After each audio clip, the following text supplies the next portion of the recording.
Esta semana, João Miguel Tavares confessa-se um Homo pré-sapiens.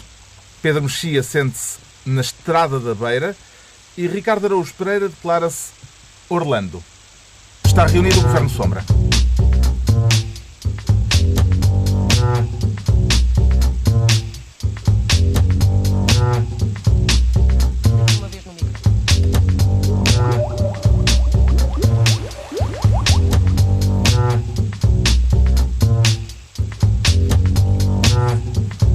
Ora viva, sejam bem-vindos no final da semana em que a seleção portuguesa de futebol, a melhor do mundo, segundo o Presidente da República, se estreou no Europeu de França com um empate frente à Islândia. Vamos lá ver se teremos de voltar aos tempos da máquina de calcular. Amanhã é valsa com a Áustria, mas deixamos a bola aos especialistas e avançamos para a distribuição de pastas ministeriais com o João Miguel Tavares a querer ser Ministro da Caixa. Para abrir ou para fechar, João Miguel Tavares? Ok, está uma belíssima pergunta. É verdade que às vezes me dá vontade de fechar, mas neste caso é mesmo para abrir.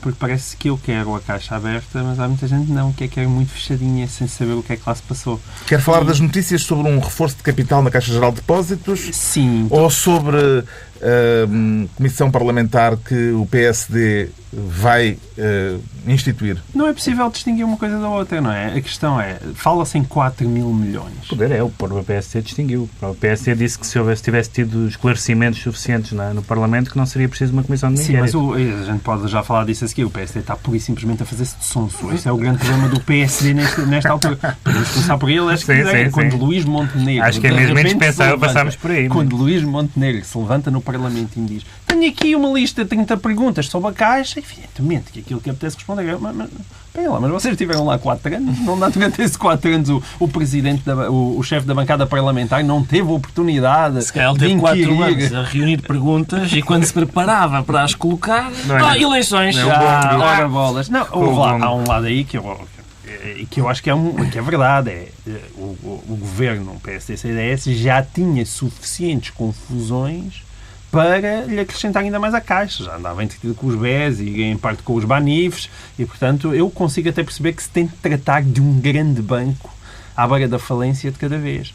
Agora, chegado a este ponto, e apesar de toda a hipocrisia que revelaram, de facto, aquelas 30 sonças perguntas de Luís Montenegro, quando se fala em 4 mil milhões, e não são só 4 mil milhões, é que nós temos de nos lembrar do dinheiro todo que já foi injetado nos últimos tempos e da venda dos seguros, não é? A Fosun foram 1.000 milhões. Na altura, a venda de 30% do mercado segurador português aos chineses da Fosun, a Tranquilidade, a América, e a Multicare, aquilo foram 1.000 milhões. Portanto, é a acrescentar estes 4 mil milhões. E o problema está onde? Onde está o problema é aquilo que a gente quer saber. Tendo em conta a lista que foi apresentada no Correio da Manhã de uma auditoria interna que foi feita em agosto do ano passado, e o Correio da Manhã revelou os principais devedores. É evidente que quando nós olhamos para a lista dos principais devedores há ali um padrão, pela simples razão que a esmagadora maioria daquelas dívidas foram contraídas naquele período ali entre 2005 e 2011 que governou aquele cujo nome eu não quero pronunciar. Mas o governo anterior e o Banco de Portugal não deram por nada, entretanto? Só agora é que se apurou isso. Com certeza. Essa é uma boa pergunta, não é? Eu acho que sim, de que deram por isso. Agora, o que é que se passa? O que se passa é aquilo que Bagão Félix, ou Félix, é Bagão Félix. Acho que é Félix. Ele quer ser Félix. Ele quer ser Félix, mas é Félix para toda a gente, não é? Mas pronto, façamos-lhe à vontade. Aquilo que o Bagão disse, que é... Diz lá Conde Barão. Não pode, já viste. Não fica igual. Que foi aquilo... Vocês, na vez de estarem concentrados na profundidade do meu pensamento, estão concentrados nas minhas ciências da fala. Isto acaba por ser body shaming.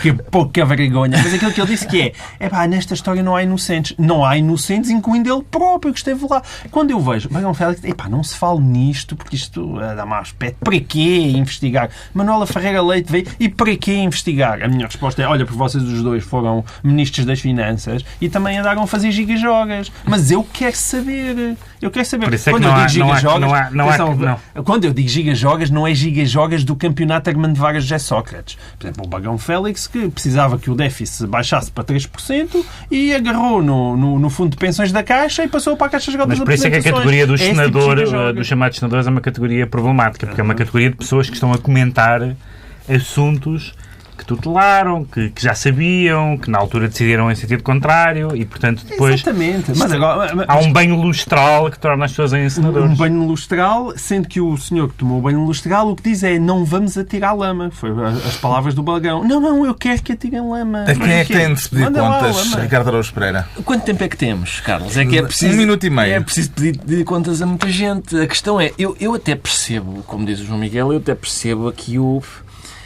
argumento das pessoas que dizem não, comissão de inquérito não, até para além disso do não porque o fogo depois vai-me chamuscar o rabo, até para além disso, que o argumento é não, porque isto das comissões de inquérito costuma ser só para autopsiar, não é? É que só quando o banco já faleceu a gente vai autopsiar. Agora, fazer isso a um vivo, há vários não. Vai sair muitos vermes e tal. E isso diz muito sobre o sistema financeiro, que uma instituição financeira, a maior, aliás, não aguente um escrutíniozinho. Porquê? Porque vai sair... Esse é o não do PS. Esse é o não do PS, que é devassa no momento em que... Devassa pública. Foi o nome que o Carlos César deu uma comissão de inquérito. E há o não do PC, que é não se faz inquéritos a bancos públicos, porque os bancos públicos são como as mulheres virtuosas, não vale a pena, já se sabe que tudo corre bem, não é? Parece-lhe bem a comissão de inquérito, Pedro Mexia? Eu acho que parece-me bem haver esclarecimentos, não podendo haver esclarecimentos de outra maneira, a comissão de inquérito é. Agora, realmente o PSD... aquela lista das 30 perguntas, de facto, não pode senão ser classificada como São Ciso, como o João Miguel disse, porque evidentemente essas coisas sabiam-se, e eu acho bem que foi imediatamente julgada a história de ser contra a Caixa Geral de Depósito ou de se querer privatizar. E também como também é julgada do outro lado do PC, essa lógica de que há um banco público, não vamos agora investigar um banco público, meu Deus, um banco público, então é público. Deixa-me só acrescentar só uma coisa. Não só se sabia, como, é bom sublinhar isto, aquilo que sai no Correio da Manhã, com a lista dos devedores, é uma auditoria de agosto do ano passado. Não sei se recordam quem era o governo em agosto do ano passado, não era este. Portanto, tu também podes facilmente tentar concluir quem é que passou a auditoria ao Correio da Manhã. Entregamos ao João Miguel Tavares a pasta de Ministro da Caixa. Agora, o Ricardo Araújo Pereira pretende ser Ministro do Brexit e acha que os ingleses se deixam tutelar assim, Ricardo Araújo Pereira? Em princípio não deixam, que é uma coisa, aliás, que eu prezo. O Reino Unido vota na quinta-feira se fica ou sai da União Europeia. Tem preferência por algum dos resultados? Vamos lá ver. Para continuar, para que nada mude, não é? O melhor é que ganhe o não. Agora, se o Brexit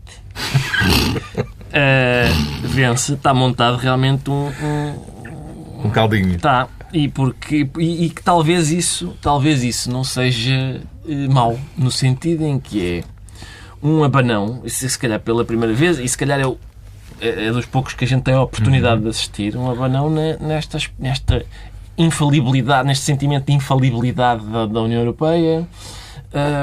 Se calhar pôr as pessoas a pensar sobre as pessoas, lá está, da União. Mas se até Varoufakis se declarou favorável a que os ingleses permaneçam na União Europeia... Pois lá está. Mas tu não segues o pensamento de Varoufakis? Não necessariamente. Às vezes quando ele... Lá está. Tento fazer o que me apetece, digamos. Eu sei que é uma excentricidade. Não és leitor do Parimatos. Ainda acredita que as coisas podem mudar no momento da votação, Pedro Mexia? Porque nos últimos dias têm saído sucessivas sondagens dando a vitória aos que querem sair da União Europeia. Eu acho que para além da questão da soberania, e os ingleses sempre tiveram essa questão muito presente, tendo em conta que o Reino Unido não está na parte mais problemática, talvez da mais problemática da construção europeia atualmente, que é o euro. O grande medo, o que pode jogar a favor da saída é a questão da imigração. Acho que isso tem um potencial bastante grande.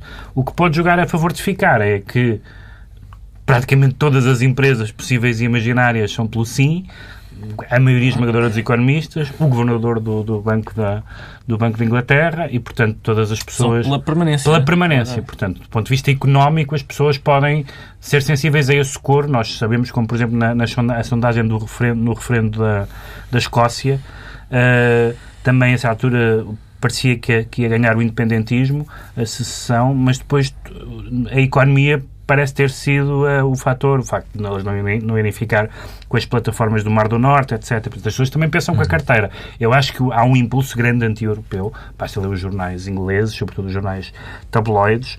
Mas depois, na hora da verdade, pode ser diferente. A carteira joga mais para o ficar, mas não tem... O ataque a uma deputada trabalhista que acabou por morrer e que era defensora da permanência, um ataque por um homem que gritou o Reino Unido primeiro, pode ter algum efeito na campanha? Pode ter um efeito, embora neste momento em que falamos está um bocadinho por determinar, até agora a única coisa que se sabe era que o homem tinha... Como é que se diz Marinha Grande historial... em inglês? Sim. Não, as únicas... mais pesada. Navy. As únicas duas coisas que nós sabemos é que ele tinha um historial de perturbações psíquicas e psiquiátricas e que assinava uma revista racista sul-africana, que me parece uma publicação encantadora. Mas não é fácil até agora ligar diretamente. Agora, mesmo que não tenha nada a ver, pode ter esse efeito. As pessoas podem se assustar com a ideia de que não querer estar na União Europeia significa uma vaga de nacionalismo, e o nacionalismo tem uma memória histórica perigosa, como os ingleses também sabem. Que consequências imediatas é que uma saída da Grã-Bretanha poderá, se acontecer, ter para Portugal, João Miguel Tavares? Acho que não consigo responder bem a essa pergunta. Então, mas ser chamado José Gomes Ferreira. Mas pega aí, como qualquer bom comentador português, eu não sei responder a essa pergunta, mas vou fingir que sei. Boa. Porque aqui a questão... Não, que acontece sempre. Sempre. No meu caso, 98% das vezes. O que acontece aqui, quando se olha para uma perspectiva portuguesa, eu não consigo adivinhar se a Inglaterra sair, a consequência vai ser para países periféricos como Portugal. Este foi-se embora, vamos lá todos tentar ser mais solidários e todos tentarmos ser mais amigos e ajudar os portugueses. Ou se pelo contrário, a resposta vai ser, este já se foi embora, mas é nós aqui juntarmos forças neste núcleo duro, aqui as regras são todas para cumprir e quem não está interessado pode seguir o caminho da Inglaterra. Tirando quando a Alemanha sei qual dessas. Tu estás numa sala com dois matulões. Um dos matulões sai da sala. Quem é que fica a mandar na sala? O matulão que resta. Não me parece que seja assim. Não me parece que seja assim. Que era, aliás, o matulão que já mandava. Exatamente por isso. É que eu tenho dúvidas que esteja a sair um tipo fortito, mas não está um grande matulão. O grande matulão que manda em nós é a quinta economia mundial. Mas não estava no euro, como tu explicaste, isto faz toda a diferença. E é o único país que dava à União Europeia uma vaga noção de ter alguma coisa a dizer do ponto de vista militar e de defesa. Portanto, tu estás convencido que isto sem Inglaterra vamos ter guardas suíços. Vamos ter pessoas vestidas de forma colorida com aquelas lanças. Pessoas vestidas de forma colorida. Não, como os guardas suíços. Queres falar sobre Leonardo da Vinci? O Ricardo Araújo Pereira fica então ministro do Brexit e é a altura de o Pedro Mexia se tornar ministro ao fresco. Tem alguma coisa para arejar, Pedro Mexia? Tenho, mas não vamos falar disso. Pendurezas. Vamos falar do selecionador alemão. O que é que se tutela? O selecionador alemão. Não se põe bem ao fresco, mas enfim. Podíamos reproduzir aqui a crónica de Miguel Esteves Cardoso. Qual eu discordo, aliás. Acho que foi demasiado duro. Discordamos. Foi demasiado duro. Não sei que estatística é aquela. Foi Miguel Esteves Cardoso, um velho independente. Na linguagem, mas na estatística não. Demasiado duro para com a atividade. Sim. Provavelmente muita gente não viu o vídeo, mas irem ao YouTube. Sim, e também Low. Portanto, estamos a falar de uma coisa que provavelmente ninguém viu e sobre uma crónica que ninguém leu. Num programa que ninguém ouve. Exato, senhoras e senhores, somos o Governo Sombra. Então, o que é que se tutela ao fresco? Tutela-se sexo em praias fluviais. Devo dizer que, atenção, a única diferença, a grande diferença entre esta cena e aquelas que Carlos Vaz Marques e eu presenciamos em Paredes de Cora foi que nós presenciámos por um momento. É que nós não filmámos nada. Era protagonizámos. Eu pensava que ia haver aqui uma saída do armário. Nós estivemos em Paredes de Cora e vimos cenas de grande amizade em praias fluviais. Portanto, a Paredes de Cora. Agora, há que contar a história, não é? Um casal a pinar com uma miúdinha que tem 6 anos ao lado. é problemático. Apareceu um vídeo no YouTube de alguém que Filmar- filmou um homem e uma Filmar mulher. isso e pôr no YouTube também é problemático. Filmar isso, pôr no YouTube e dizer que escândalo isto, também é problemático. Lembram-se aquele grande programa, um landmark na história da televisão, um marco em português, que é o Fiel ou Infiel. Que era aquela coisa em que eles contratavam uma senhora bem apessoada para tentar um homem comprometido. Para tentar, não é? Para tentar e conseguir. E então eles depois mostravam as imagens e o Kleber, como é que ele se chama? Não sei o que é Kleber, que era lá o... Ainda estamos no nome. Sim, é uma grande figura. E ele mostrava-se chocado com as imagens que ele dizia. Incrível isto, chocante. Só porque ela lhe esfregou Exatamente. o peito nas ventas. Tem, aliás, uma das grandes frases, justamente quando ela estava a esfregar o peito nas ventas de um pobre senhor, ou não pobre, enfim, ele disse uma das frases mais memoráveis da televisão portuguesa, que foi: tragam biscoitos, que leite ele já tem. Isto foi dito na televisão portuguesa. Muito elegante. Bom, Ora mas bem, aqui fechando fechando parênteses, é que a criancinha de 6 anos estava ao lado da mãe. A criancinha estava na maior, que sabia lá o que a mãe estava a fazer. Simplesmente aquilo é um crime de, que eu adoro esta designação, importunação sexual. Eu também li de abuso sexual de criança. Porque entra... exatamente. Quando integrado... abaixo de 14 anos. É integrado no abuso. E, portanto, há um caso, claramente, enfim, de uma parentalidade duvidosa, mas também há o caso das pessoas que filmam coisas, também é um crime. Filmar as outras pessoas e divulgar as imagens também é outro crime. E depois há as pessoas que se chocam com as imagens que elas próprias... Vejam este escândalo que eu filmei legalmente. Foi ver o vídeo no YouTube, Ricardo Araújo Pereira. Fui E chocou-se? Carlos, a minha questão é a seguinte.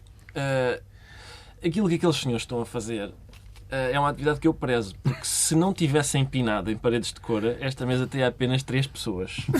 A minha família é de paredes de cor.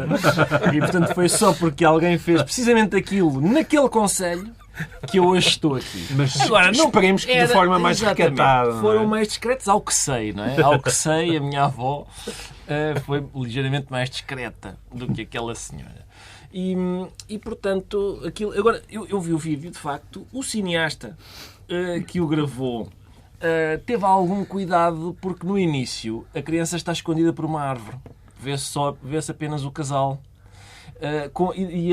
E umas pessoas ao fundo a fazer um piquenique. E depois há um travelling. E depois há um travelling que revela a criança. E eu pensei, espera, que isto está bem feito. Primeiro um piquenique ao longe, agora uma criança lá, e vai continuar o travelling e vê-se que além da criança está uma carmelita descalça a ver. Eu vi todo um conjunto de abominações. As carmelitas descalças não são abominações. Não, mas se estiverem a presenciar relações sexuais até públicas... porque é duvidoso que fizessem sair do convento. Parecia um quadro do Hieronymus Bosch. Exatamente. Aliás, eu ainda um dia hei de escrever sobre as carmelitas descalças, porque aquilo é... A gente fala da burca, mas impedir uma mulher de calçar sapatos... eu acho que isso é mais ofensivo dos direitos da mulher, compreendes? Sapatos. Possuir e calçar Deixaram sapatos. De ser carmelitas descalças. Pois claro, mas eu acho que isso é uma ofensiva. Voltando ao vídeo. Mas pior do que uma criança estar ao lado dos pais. Queres voltar ao tema? Não, desculpa. Eu pensava que ias expor mais raciocínio, não, mas provavelmente já terias acabado. Eu gosto muito dessa... Que análise é que faz? O prurido da pessoa que filma, põe no YouTube e depois diz e incrível! Comenta, enquanto filmava, comentava abundantemente. Pareceu-lhe que a atividade foi bem desempenhada? A filmagem ou digamos... Eu achei monótono, vá lá, não é? Achei monótono. Percebo, havia um certo recato. Percebo os constrangimentos, sim, a toalha, o facto de ser pública, etc. Mas gostaria de ter visto outro tipo de coisa. O Oscar Wilde tem o critério definitivo, que é que as pessoas podem fazer o que quiserem desde que não o façam. Na rua, nem assustem os cavalos. Não sei se há cavalos em paredes de cora, mas na rua estavam. Faz sentido alguém que presencia uma cena como aquela se ponha a filmar em vez de, por exemplo, alertar as autoridades? Se aquilo for uma coisa... Eu, como tenho uma costela, contraria o recato, tenho uma forte costela de voyeur, portanto, eu filmaria estive a pensar... Não, filmaria, quer dizer... Usufruía sem filmar. Certamente não poria no YouTube, mas eu penso, se eu estivesse naquela situação, seguia chamar a polícia. Não, mas então não vives em 2016. Em 2016 a prioridade é filmar e colocar nas redes sociais. Chamar as autoridades é uma coisa Mas muito... eu acho que não ia chamar as autoridades. A não ser que eu achasse que a criancinha estava... Quer dizer, o que aquilo revela, evidentemente, é uma família disfuncional, certamente, porque aquilo é tudo menos normal. Mas quer dizer... Eu, se estivesse lá, a não ser que eu achasse que a criancinha estava a ficar imensamente perturbada, eu acho que... Mas também está a pinar ao lado. Às vezes a mãe até lhe vai afastando um cabelo ou outro da testa. Às vezes há contacto físico em que entre a senhora que pina e a criança que assiste. Se calhar aquilo podia... As pessoas podiam passar e passar por aquilo e achar que era aquele programa da... Como é que se chama aquele programa? Que as pessoas têm que intervir ou não. Isso era um teste. Se fosse consigo. Não, nós precisávamos daqui de um pediatra. Precisávamos da ajuda de um pediatra porque aqueles 6 anos está naquela idade em que tu não percebes se eles já percebem ou se ainda não percebem. É aquele limite de saber se a criança compreende ou não o que é que os pais estavam... Os pais não, só havia uma mãe, o outro não era o pai.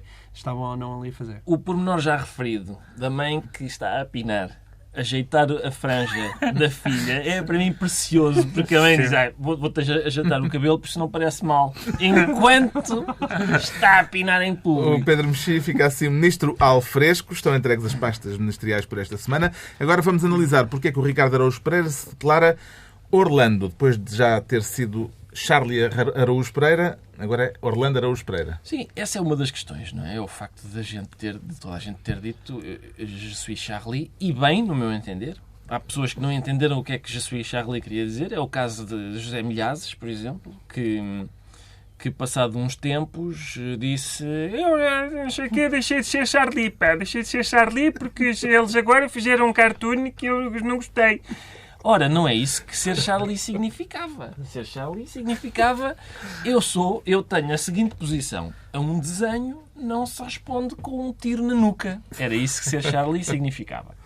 Não era eu valido todos os desenhos que já foram até hoje publicados no Charlie Hebdo. Não era isso que queria dizer.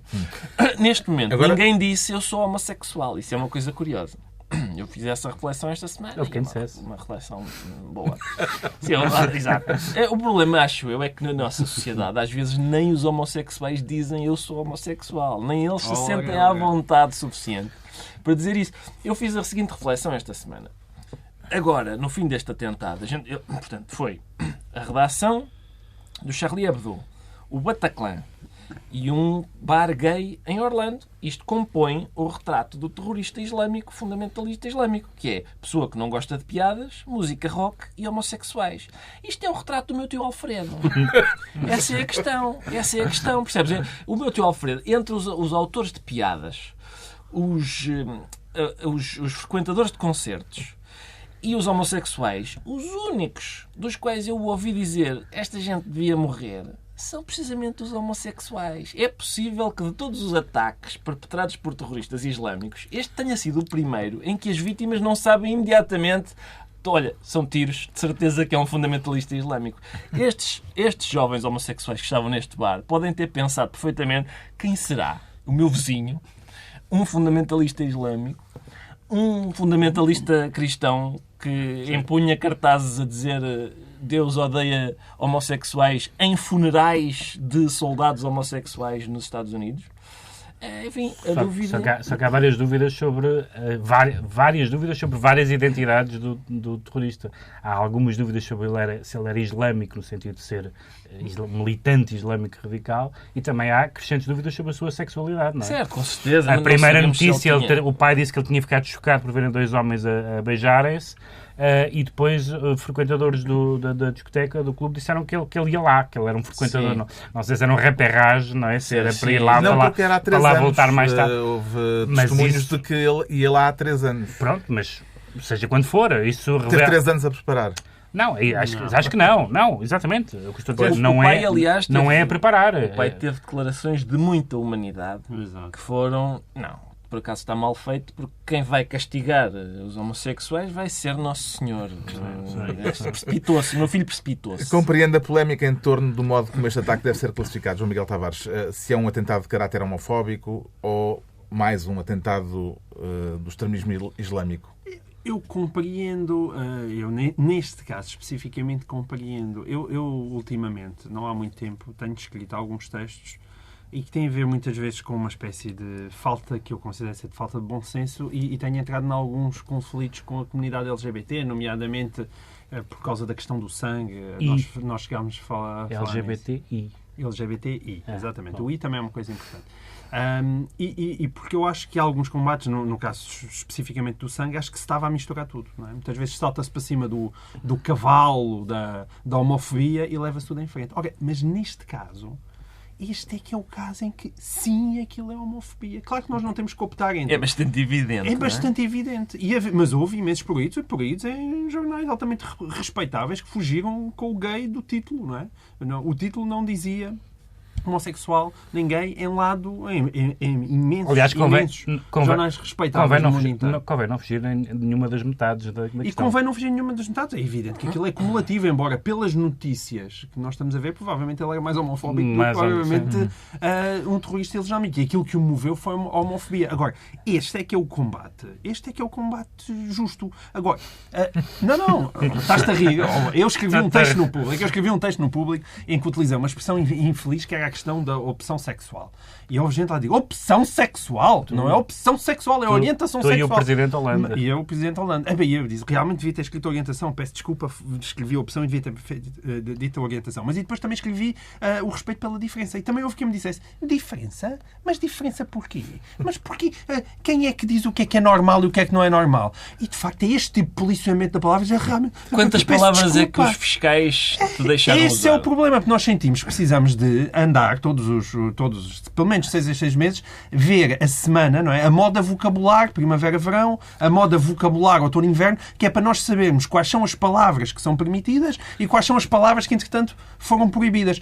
Este tipo de discussão é uma discussão que eu muitas vezes acho inútil e perigosa. A questão da homofobia, este é que é um combate certo por aquilo que de se foi pessoas sabendo, que continuam a ser discriminadas e a sofrer profundamente. Por aquilo que se foi sabendo do autor do ataque, que já falámos aqui brevemente, com que ideia que ficou acerca das motivações dele, Pedro Mexia? Não, eu acho que, para já, há esta ideia de que uma pessoa, sobretudo se tiver alguma ligação geográfica ou étnica, ou seja o que for, a um país islâmico, pode cometer qualquer crime e atrocidade e dizer que é em nome de, e certamente que não, o Estado Islâmico não vai fazer fim de Bush, não vai dizer não, esta atrocidade nós não apreciamos. Portanto, é um bocadinho como há aquela regra que os serviços secretos israelitas, que a Mossad tem, que é dizer que eles nunca confirmam nem desmentem nada que lhes é atribuído, mesmo que seja horrível, porque fica a ideia de que eles podem fazer. E, portanto, o Estado Islâmico não vai negar, não vai desautorizar, dizer, não, esse ato terrorista em particular não fomos nós. E, portanto, nós não sabemos muito bem... Mas eles reivindicaram. Não, mas podem ter... Não é claro que tenha sido... Acharam que era... Olha, aprovaram, achamos boa ideia. Outra coisa é dizer se foi centralizado. Sim, se ele tem mesmo carteira de terrorista, se calhar não tinha. Agora há uma dimensão ali que é uma dimensão, aparentemente, pelo que sabemos ainda há pouco, que é da ordem pessoal do terrorista. Isto é, que não é simplesmente um ato contra o Ocidente, não sei o quê, mas é alguém que estava claramente em conflito com a sua própria identidade e com a sua própria sexualidade. Há uma coisa da qual não falamos, que é o tweet que Donald Trump pôs. Sim. Ainda as armas estavam a fumegar, dizendo: agradeço as congratulações das pessoas que estão a dizer, de facto, que eu tinha razão. Sim. E é engraçado porque é o sítio. Se calhar ele não era bem nesta altura que ele queria ter razão, porque há um jornalista que foi a um comício do Donald Trump e quando ele estava a falar sobre isto, muitos dos seus apoiantes que estavam lá presentes no comício iam gritando, eles até mereciam. Portanto, é capaz de não ser o tipo de atentado que os apoiantes do Trump mais lamentam, não é? E isso é curioso. Está esclarecido porque é que o Ricardo Araújo Pereira se sente Orlando. Quanto ao João Miguel Tavares, declara-se um Homo pré-sapiens. Está em maré de autocrítica, João Miguel Tavares? Não, obrigado, Carlos. Não, eu sou um tipo evoluído e sofisticado. Então, este é um tema relacionado, de certo modo, com o anterior, não é? Sim. Quer falar de uma piada sobre o atentado de Orlando que caiu mal. Conta lá a piada, muita Carlos. gente. Acho que contas isso. A piada é de Rui Sinal de Cordes, que escreveu no Facebook que este atentado nos Estados Unidos seja uma lição para todos os homossexuais. quando vos perguntam se vos podem abrir um buraco novo, nem sempre devem responder sim. Isso foi no Facebook? Foi? Eu não sabia onde é que tinha sido. Riu-se? Não me ri. E eu até acho que tenho algum sentido de humor. E até gosto daquilo que ele chama humor negro, mas isto é apenas humor parvo. Eu acho que houve 2 momentos pré-sapiens, os dos 2 que eu gostava de falar. O primeiro momento pré-sapiens é do próprio Rui Sinal de Cortes, não é? O problema disto é que o ter ou não ter graça é um bocadinho secundário, porque há gente que pode achar graça a isto. A questão aqui é, obviamente, subjetiva. Subjetiva é tudo aquilo que nós vamos falar. No meu caso em particular, acho isto de um profundo mau gosto, porque lá está, é uma piada... Coisa que também não deve ser proibida. Também não deve, mas que não deve ser proibida, mas isso a gente já lá vai. Mas a primeira coisa para sublinhar é porque também nós que estamos aqui sempre a defender a liberdade de expressão, isso não significa que as pessoas possam dizer o que lhes apetece e que não devam ser criticadas por isso. Acho que esta piada de Rui Sinal de Cortes é altamente criticável e... Foi acusado de mau gosto, levou muita pancada nas redes sociais, mas ele diz ter recebido ameaças de morte. Pronto, lá está. E depois acabou por abandonar o Facebook com um texto em que considera o Facebook a maior ferramenta pidesca desde os tempos da própria PIDE. Exatamente. Pronto. Há várias coisas aqui que são duvidosas. A primeira tem a ver com a própria postura do Rui Sinal de Cortes, porque é um bocadinho contraditório ele fazer piadas tão violentas, e depois sair a queixar-se de ter sido vítima de, digamos assim, maus tratos. Embora haja alguns desses maus tratos que a serem verdadeiros, como seja ameaças de morte, que é quando se solta para o outro lado. É o outro lado pré-sapiens. Ou seja, é evidente, a meu ver, que ele fez uma piada de muito mau gosto e que merece ser criticado por isso. Eu, por exemplo, gosto muito de piadas, como é público, nem suponho que se perceba neste programa, mas se eu tivesse as criancinhas, estou lá em casa a dizer, olha, vê isto, vê aquilo, se eu tivesse uma das minhas criancinhas que me dissesse, depois de uma coisa destas, o que o Rui Sinal de Cortes disse, eu dizia-lhe, repete isso outra vez e levas uma lambada. Era o que eu faria. Acho que isso passa, a meu ver, esses limites. Agora, o passar esses limites não pode depois significar, evidentemente, tudo o que vem a seguir. Acabem com este homem, ameaças de morte, tirem-nos os programas.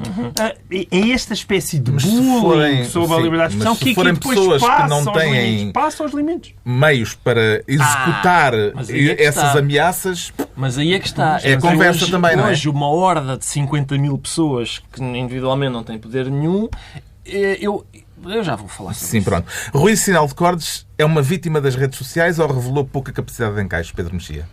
Não, evidentemente que quem faz aquele tipo de humor tem que ter capacidade de encaixe. Tem que ter capacidade de encaixe. O texto dele até tem ele escreveu um longo texto na página dele, que eu acho que o texto tem algumas coisas interessantes, sobretudo... Que ao que parece o Facebook apagou. Apagou esse texto depois. Ele que até tem algumas... Lá está, por pressão das pessoas. Foi esse texto ou foi a mensagem original? Foi a justificação. Foi a justificação. Isso é injustificável. Pronto, a justificação, o texto dele tem algumas coisas interessantes sobre a diferença entre a piada, aquelas várias camadas. A piada de mau gosto, a piada e a opinião,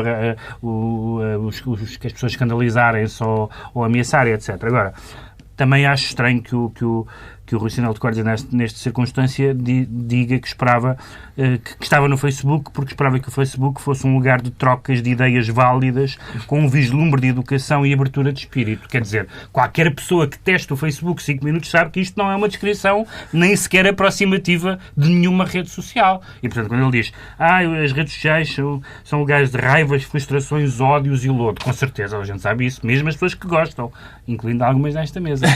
Mas toda a gente sabe isso, portanto, é assim uma descoberta um bocadinho tardia. Agora, de facto, eu acho normal que se diga o que se quiser, incluindo coisas ofensivas. Exato. Acho normal que se responda como se quiser, inclusive de forma ofensiva. Exato.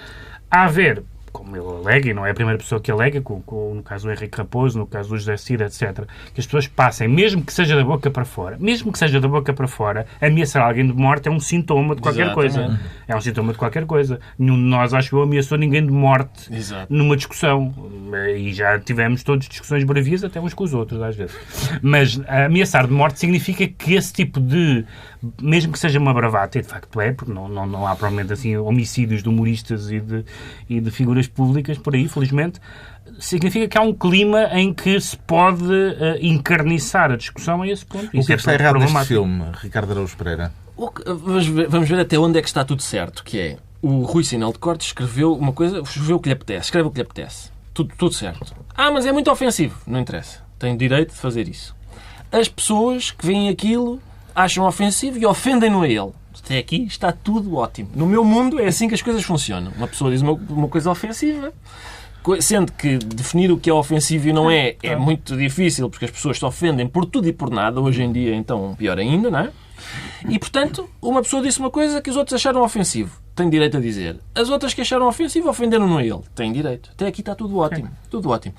Onde é que eu acho que deixa de estar ótimo? É quando as pessoas, por exemplo, primeiro, ameaçam de morte, não é? E quando, segundo, se mobilizam no sentido de o despedir, de que ele seja expulso do Facebook, expulso do Twitter, expulso da SIC Radical, expulso seja de onde for. E a questão é esta. O António Araújo escreveu um texto sobre isso e eu concordo com tudo até já não sei até onde, mas quando ele diz, saiu um livro, que aliás foi a Tinta da China que editou, chamado Direito a Ofender, e o António Araújo diz, mas também há o direito das pessoas se sentirem ofendidas. Sem dúvida. Até aqui concordo. O problema é que as pessoas parecem sentir-se no direito de não serem ofendidas. E isso não têm. Não e as pessoas, como acham que têm o direito de não serem ofendidas, querem organizar-se para o, por exemplo, despedir. Eu acho isso. Se calhar as pessoas até têm o direito de o fazer. Não deviam era ter o poder para o conseguir. E o certo é que às vezes conseguem. Uma senhora que uma vez fez um tweet, isso é uma história célebre, fez um tweet que era uma piada inocente, nem sequer era uma piada desagradável, uma piada inocente, a não ser que fosse lida literalmente. Quem lê literalmente as piadas não percebe que é o que uma piada é, exatamente. Essa senhora, quando aterrou, fez o tweet e viajou para Joanesburgo. Quando aterrou já tinha sido despedida. Porquê? Porque as redes sociais fizeram pressão de tal forma sobre a empresa... Mas isso é só porque são muitas pessoas. Se forem muitas pessoas a acharem que uma coisa já é errada, provavelmente o empregador dessa pessoa, mas aí a questão é de outra ordem, não é? Mas o Facebook é que permite essa agregação. Claro. Mas não é só isso. Nesse caso concreto, só um idiota é que acharia que aquela piada era problemática. A piada não tinha nada de problemático. Juntaram-se 50 mil idiotas e fizeram com que a senhora fosse despedida. Isso eu acho problemático. Agora, estamos aqui sempre entre isto de fazer queixa às plataformas todas para ver se o despedem. Eu isso acho inadmissível. As pessoas, até mais uma vez, se as pessoas quiserem juntar-se para fazer pressão, se calhar podem. Que o consigam, acho assustador. Por exemplo, ele próprio diz que o texto que ele escreveu no Facebook foi apagado pelo Facebook. Aí a questão é a escorregadia, não é? Porque uma pessoa assina lá aqueles contratos com o Facebook, por isso é que eu não tenho Facebook. Eu não quero estar num sítio em que não posso fazer o que eu quero. O Facebook, aparentemente, reserva-se o direito de apagar coisas. Mas apaga coisas, às vezes, às cegas. Porque alguém se junta e diz apaga isto. E o Facebook vai e apaga. Bom, já sabemos porque é que o João Miguel Tavares se declara Homo pré-sapiens. Agora, rapidissimamente, vamos tentar perceber porque é que o Pedro Mexia se sente na Estrada da Beira. Tenho a certeza que não é na beira da estrada, Pedro Mexia. Não, aliás, todo esse arsenal de jogos de palavras muito oniliano veio à baila. A obra-prima do mestre não se confunde com a prima do mestre de obras, o Manuel Germano não se confunde com o género humano, tudo isso. Bom, mas porque António Costa disse uma frase extraordinariamente parecida com uma frase que foi dita por Pedro Passos Coelho.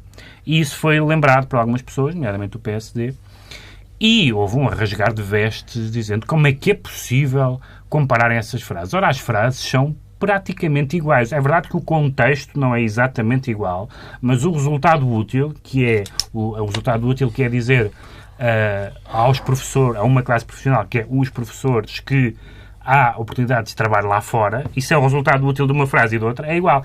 Curiosamente, Mário Nogueira, que é uma pessoa sempre subtil, disse, não, mas esperem, vamos ver o enquadramento, porque isto é no contexto de um acordo bilateral entre dois Estados, no contexto de uma visita de Estado. Eu gostei de ver Mário Nogueira a ser tão subtil. E a Estrada da Beira aqui entra porque a resposta de António Costa foi que não se confundir as duas frases é como a Estrada da Beira e a Beira da Estrada. E ele próprio confundiu coisas, como aliás lembrou a Catarina Martins e outros dirigentes do Bloco, porque confundiu, por exemplo, as questões do desemprego e da questão demográfica, que já tinha sido uma coisa assacada a Passos Coelho, e mais uma vez António Costa faz o mesmo. Qual é a diferença? O Presidente da República saiu em defesa do Primeiro-Ministro dizendo que ele, Presidente da República, estava lá, ouviu as declarações de Costa, não as interpretou como as vozes críticas do PSD, como é que interpretou a ajuda de Marcelo Acosta? Ricardo, acho João que é Miguel mais Tavares. valia ter estado calado, aliás, isso depois bate com o decreto. Uma que é uma valente? Acho mais valia ter estado calado. Simplesmente, mas o Marcelo está a balançar. Agora, de repente, dou-lhe aqui uma bicadela e agora a seguir dou-lhe uma palmadinha nas costas.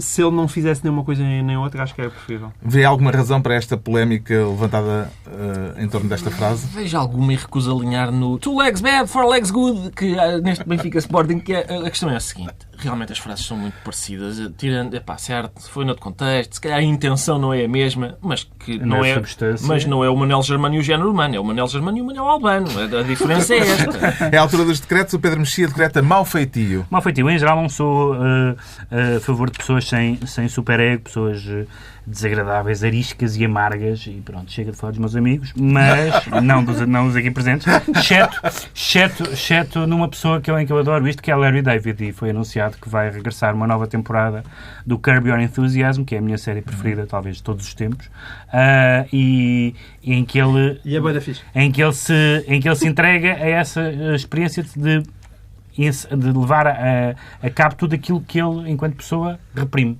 O João Miguel Tavares decreta... É dedicado a Marcelo. Fez 100 dias de presidência e o Jornal de Negócios fez as contas e concluiu desses 100 dias só em 18 é que esteve calado. E eu propunha que as contas fossem ao contrário. Em 18 falava e nos outros estava calado. O Ricardo Araújo Pereira decreta polissemia. Polissemia, sim, porque de acordo com a revista Sábado, um homem chamado Rui Maria Pego, que é animador de rádio e faz programas de televisão, escreveu um texto sobre o massacre de Orlando, em que lá no meio dizia que era homossexual e dizia, para dizer isso, dizia: eu gosto de meninos, não gosto de meninas, gosto de meninos. As legiões, ao que diz a revista Sábado, as legiões de pessoas monossémicas do Facebook, pessoas que acham que as palavras só têm um sentido, acusaram-no de pedofilia. Boa tarde. Pronto. Senhores Fica ouvintes, a nota. está concluída mais uma reunião semanal, 2 a 8 dias a esta mesma hora, só aqui na TSF. Novo Governo Sombra, Pedro Mexia, João Miguel Tavares e Ricardo Araújo Pereira.